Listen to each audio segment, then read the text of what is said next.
Hello friends, स्वागत है आप सभी का गुरुकुल एजुकेशन क्लासेस पर। दोस्तों, आज हम करने वाले हैं एचटेट का। जैसा कि हमारा चल रहा था 2019 का पेपर, तो हम रीजनिंग के बचे हुए क्वेश्चन इस वीडियो में करने वाले हैं। तो शुरू करते हैं बिना टाइम खराब किए। पहला प्रश्न जो है हमारा 75 तक हम कंप्लीट कर चुके थे। 76 नंबर प्रश्न पे हम जा रहे हैं कि ये प्रश्न जो 76 नंबर है, ये दिया गया है एक साधारण ब्याज निकालने के ऊपर। इसमें कहता है कि एक व्यक्ति जो है वो 8,000 रुपये की रुपये 15% वार्षिक दर से 3 वर्ष का 3 वर्ष के लिए उधार लेता है।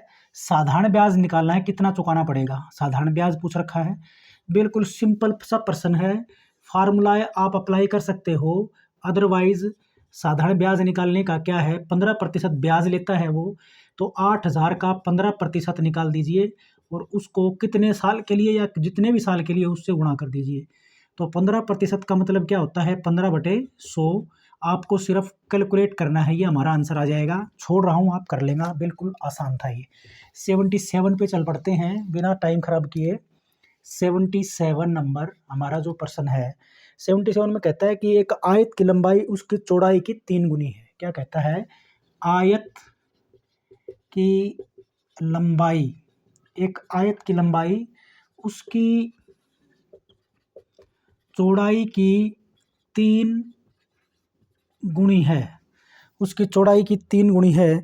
यदि इस आयत का क्षेत्रफल, यदि इस आयत का क्षेत्रफल, यदि इस आयत का क्षेत्रफल 147 वर्ग मीटर है, तो इसका परिमाप ज्ञात करना है। बिल्कुल प्रश्न बहुत ही आसान है। देखिए, आयत की लंबाई चौड़ाई की 3 गुनी है, तो चौड़ाई मान लेते हैं। चौड़ाई किसके बराबर मान ली हमने, x मान ली। तो हमारी लंबाई उसकी 3 गुनी है, तो लंबाई उसकी 3x हो जाएगी। बारी आती है क्षेत्रफल निकालने की। आयत का जो क्षेत्रफल होता है, सभी को पता है आयत का क्षेत्रफल किसके बराबर होता है। आयत का क्षेत्रफल होता है लंबाई गुणा में चौड़ाई के बराबर। तो आयत का क्षेत्रफल लंबाई गुणा चौड़ाई के हिसाब से निकालेंगे, तो लंबाई और चौड़ाई हमारी 3x और x हैं, तो 3x को x से गुणा करेंगे और बराबर किसके लिख सकते हो आप, 147 की। ये गिवन है, क्षेत्रफल गिवन है, x निकाल लो बस इससे। 3x² बराबर 147, या x बराबर क्या निकलेगा, बटे 3 और इसका वर्गमूल। ये आई थिंक कोई डाउट नहीं होगा, या फिर मैं ऐसे समझ लो कि आप ये 3 इसके भाग में चला जाएगा, तो x² का मान ये हो जाएगा 3 चौके 12, 3 में 27, x² का मान 49। x का मान निकालेंगे ना, तो दोनों तरफ वर्गमूल करना पड़ेगा। तो x² से तो इसका रूट कैंसिल हो जाता है। वर्गमूल 49 का वर्गमूल आएगा 7 7 49 प्लस माइनस 7। तो माइनस को हम हटा देते हैं, प्लस वाला ले लेते हैं, क्योंकि लंबाई जो होती है वो माइनस में नहीं हो सकती। तो हमारी जो x का मान, जो चौड़ाई माना था हमने, वो 7 आ गया हमारे पास, और लंबाई इसकी x की 3 गुनी थी, तो 7 तिया ये 21 हो जाएगा मीटर्स में। मीटर आएगा ये, क्योंकि क्षेत्रफल इसका वर्ग मीटर में दिया गया था। तो आपको निकालना था परिमाप, और आयत का जो परिमाप होता है वो 2 गुणा में लंबाई जमा चौड़ाई के बराबर होता है। तो 2 इंटू लंबाई कितनी है हमारी, 21, और चौड़ाई है 7। 21 और 7 28 दूनी 56 मीटर जो है इनका परिमाप आ जाएगा। आई थिंक क्लियर हो गया होगा। आयत का क्षेत्रफल की सहायता से हमने x का मान निकाला, क्योंकि हमने x चौड़ाई को माना था। तो लंबाई 3x होगी, तो उनका क्षेत्रफल 3x गुणा x बराबर 147। x निकाला है 7, 7 से हमारा चौड़ाई 7 हो गई है, लंबाई उसकी 3 गुनी यानी कि 3 गुना में x यानी कि 21 मीटर, और आयत का परिमाप का फार्मूला लगा करके हमने उसको कैलकुलेट कर दिया। ये था हमारा 78। अब लेंगे हम 79 नंबर। 79 में कहता है, दिए गए 4 विकल्पों में से 3 किसी प्रकार से समान हैं तथा अपना एक समूह बनाते हैं, वह एक विकल्प कौन सा है जो इस समूह में नहीं आता। तो मैं सीधे ही ऑप्शन दे रखे हैं। पहला ऑप्शन दिया गया है सितार, बी ऑप्शन दिया गया है गिटार, गिटार, और तीसरा ऑप्शन दिया गया है सी वायलिन, और डी ऑप्शन दिया गया है बांसुरी। तो ये तो आपको पहले से ही क्लियर हो गया होगा, आसानी से बता भी दोगे। मतलब इनमें से कोई तीन जो हैं वो एक ही समूह में सम्मिलित हैं, कोई एक है जो इनके समूह में नहीं आता। तो आपको तो पता ही होगा, ये वाली बी वाला और सी वाला ये तार वाले वाद्य यंत्र हैं, तार वाद्य यंत्र हैं, सभी में तार लगता है। ये जो बांसुरी होती है ये लकड़ी से बनती है, मुंह से बजाई जाती है। तो हमारा ऑप्शन डिफरेंट क्या हुआ इस समूह में, डी। बताने की ज़्यादा क्लियरेंस देने की आवश्यकता नहीं होगी इसमें। 80 नंबर में कहता है नारियल का जो संबंध कवच से है, नारियल का जो संबंध किससे है, कवच से है। कवच से संबंध है मतलब कवच से कवर होता है ना, ये कवच से है। वही संबंध पत्र का किससे होगा, वही संबंध चाहिए, वही संबंध पत्र का किससे होना चाहिए, पत्र से। अब इसको नारियल के ऊपर कवच का कार्य करता है, उसका ऊपर का एरिया आपने देखा ही होगा। तो ऑप्शन बता देता हूँ मैं, कलम। तो कलम तो नहीं हो सकता, कवच का कार्य कलम तो नहीं करती, लिखने का कार्य करती है, गलत हो गया। दूसरा ऑप्शन है लिफाफा, ये लिफाफा लग रहा है मुझे, फिर भी हम तीसरा ऑप्शन चल देख लेते हैं। तीसरा ऑप्शन क्या है, लेखन। तो लेखन से नहीं हो सकता, ये भी गलत हो गया। और चौथा ऑप्शन है डाकिया, डाकिया तो लेके आने जाने वाला होता, कवच का कार्य नहीं करता, तो लिफाफा ही हुआ इसका। 80 का था ये प्रश्न। अब चलते हैं 81 में कहता है कि ये जीके के प्रश्न है भाई, साहिबी नदी के बारे में पूछ रहा। क्या है, साहिबी नदी कहता है किस जिले से नहीं चलती। तो एक ऑप्शन तो दिया है रोहतक, ये रोहतक ये ऑप्शन है इसका। रोहतक है, रेवाड़ी है, गुरुग्राम और एक है झज्जर। तो इसका ऑप्शन है रोहतक। ये कहता है कि साहिबी नदी किस जिले में नहीं बहती है।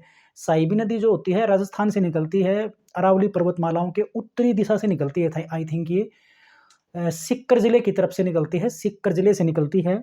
और बारिश के दिनों में पानी इकट्ठा, बारिश होती है ना उस टाइम पे ये ज़्यादातर निकलती है। वो बारिश का पानी इसमें जो है पहाड़ियों से उतर के नीचे आकर के नदी के रूप में बहता है, और ये ज़्यादातर राजस्थान, हरियाणा और दिल्ली से होते हुए जाता है। तो इसमें रोहतक ज़िला कवर नहीं होता। झज्जर में जाती है ये, रेवाड़ी और गुरुग्राम से होते हुए दिल्ली की तरफ निकल जाती है। तो इसका ऑप्शन होगा कि साहिबी नदी कौन से जिले से नहीं निकलती। तो ऑप्शन है इसका रोहतक, रोहतक से नहीं निकलेगी। हरियाणा के प्रथम गैर कांग्रेसी मुख्यमंत्री, गैर कांग्रेसी मुख्यमंत्री पहले, वैसे तो और भी बने हैं, पहले पूछा है ना इसने, तो इसका है राव वीरेंद्र सिंह। राव वीरेंद्र सिंह जी थे पहले गैर कांग्रेसी मुख्यमंत्री। इसके बाद में कहता है नेक्स्ट प्रश्न 83 नंबर में कहता है कि प्रसिद्ध गजल गायिका, प्रसिद्ध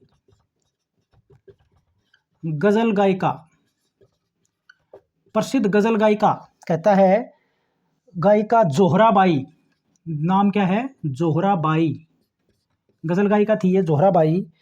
संबंधित थी, किससे संबंधित थी पूछा है, अंबाला से, सोनीपत से, रेवाड़ी से, यमुनानगर से। किससे, कौन से जिले से संबंधित थी, हरियाणा से। तो इसका उत्तर है अंबाला से है। और इसके बाद में चलते हैं 84 सुल्तानपुर नेशनल पार्क के बारे में। 84 में Sultanpur national park, Sultanpur national park के बारे में अधोलिखित कथनों पर विचार करना है। 2 कथन दिए गए हैं, कौन से कथन मैं देख के बताऊंगा, लेकिन पहले हम जिक्र कर लेते हैं सुल्तानपुर नेशनल पार्क कहाँ पर है।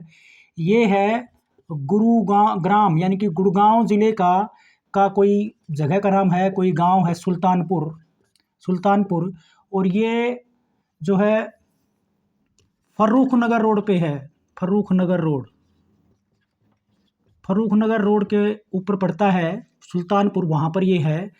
और इसके अब ऑप्शन देख लेते हैं।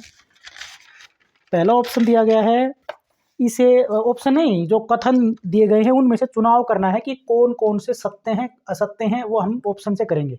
पहला इसका कथन है ए, पहला कथन है कि इसे वर्ष 1991 में इसे राष्ट्रीय उद्यान, ये सत्य है, राष्ट्रीय उद्यान के रूप में इसको जो है कर्मोन्नत किया गया था 1991 में राष्ट्रीय उद्यान के रूप में इसको, या कह दें हम इसको राष्ट्रीय उद्यान इसको घोषित किया गया था सन 1991 में। तो पहला ऑप्शन तो सही है। एक ऑप्शन और दिया गया है बी जो कथन है हमारा, यह अपने प्रवासी पक्षियों के लिए प्रसिद्ध है। प्रवासी, हाँ ये भी सत्य है इसका, प्रवासी पक्षियों के लिए ये प्रसिद्ध है। तो ये दोनों ही ऑप्शन इसके ठीक हैं। तो ऑप्शन में आप समझ गए वो ये प्रश्न किस तरह का है। पहले ऑप्शन में कहता है केवल ए सत्य है, तो अकेला ए सत्य नहीं है। दूसरा है ऑप्शन केवल बी सत्य है, तो अकेला बी सत्य भी नहीं है। तीसरा ऑप्शन है न तो ए सत्य है न बी सत्य है, तो ये तीसरा ऑप्शन भी नहीं हो सकता, क्योंकि दोनों ही जो है हमारे कथन सत्य हैं। तो इसका चौथा ऑप्शन है ए और बी दोनों सत्य हैं, तो ये होगा। तो आपके पास दो ऑप्शन ये वाले दोनों ही सत्य हैं, यानी कि 1991 में इसको राष्ट्रीय उद्यान के रूप में जो है शामिल कर दिया गया था। और ये प्रवासी पक्षियों के लिए, प्रवासी पक्षी कौन से होते हैं, जो यहाँ तक कि दूसरे देशों से पक्षी आते हैं, जिस टाइम के ऊपर जब दूसरे देशों में ज़्यादा बर्फबारी होती है ना, तो उस टाइम पर उनके रहने के लिए जो है अच्छे से जगह नहीं हो पाती है, तो वो जो है प्रवासी पक्षी यहाँ पर आते हैं अपनी जान बचाने के लिए। तो प्रवासी पक्षियों के लिए प्रसिद्ध है सुल्तानपुर राष्ट्रीय उद्यान। ये था हमारा 84।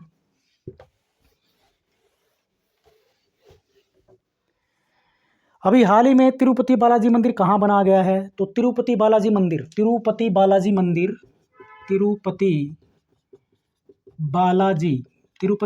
मंदिर फिलहाल बना गया है हमारे कुरुक्षेत्र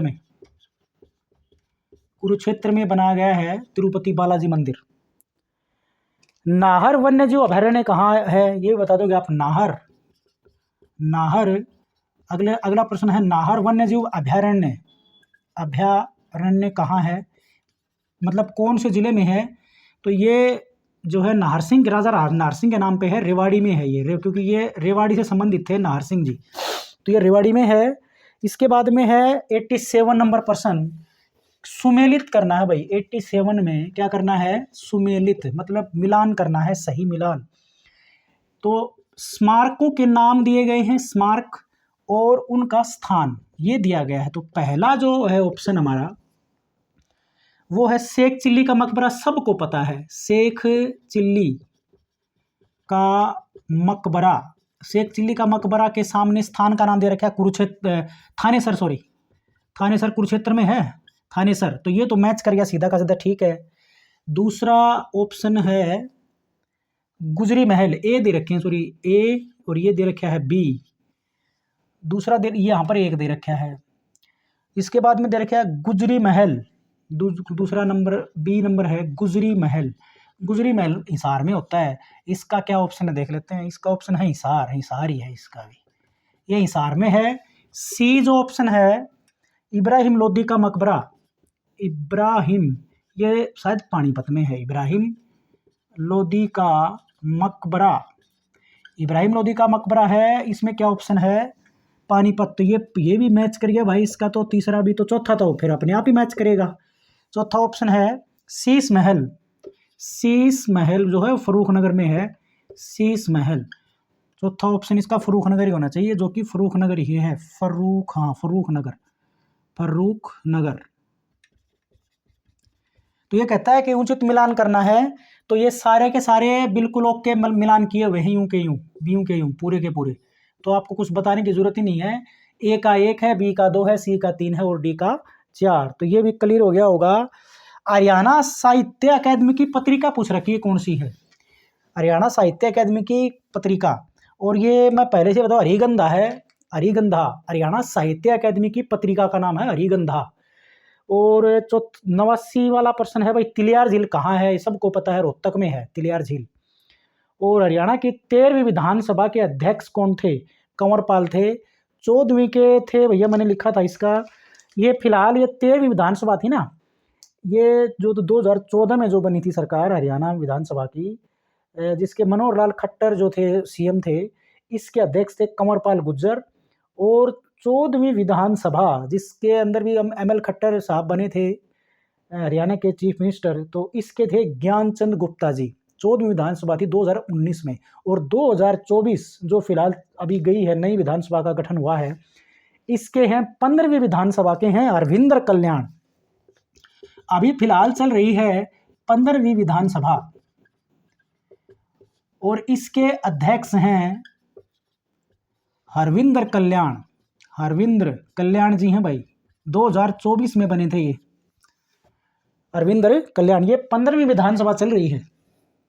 इसने पूछा था 13वीं के, और 13वीं के अध्यक्ष थे कंवरपाल गुज्जर, और 14वीं का मैंने बताया था, मैंने लिखा हुआ था यहाँ पर ज्ञानचंद गुप्ता। 14वीं विधानसभा के जो अध्यक्ष थे वो थे ज्ञानचंद गुप्ता जी। तो ये था हमारे रीजनिंग एप्टीट्यूड में कुछ करंट अफेयर्स के हरियाणा से रिलेटेड ज़्यादातर प्रश्नों का समावेश होता है इसमें। ये कंप्लीट हो गया। हम मिलते हैं नेक्स्ट वीडियो में। आशा करता हूँ वीडियो पसंद आया होगा तो ज़रूर लाइक, शेयर और चैनल को ज़रूर सब्सक्राइब करिए। Thanks for watching.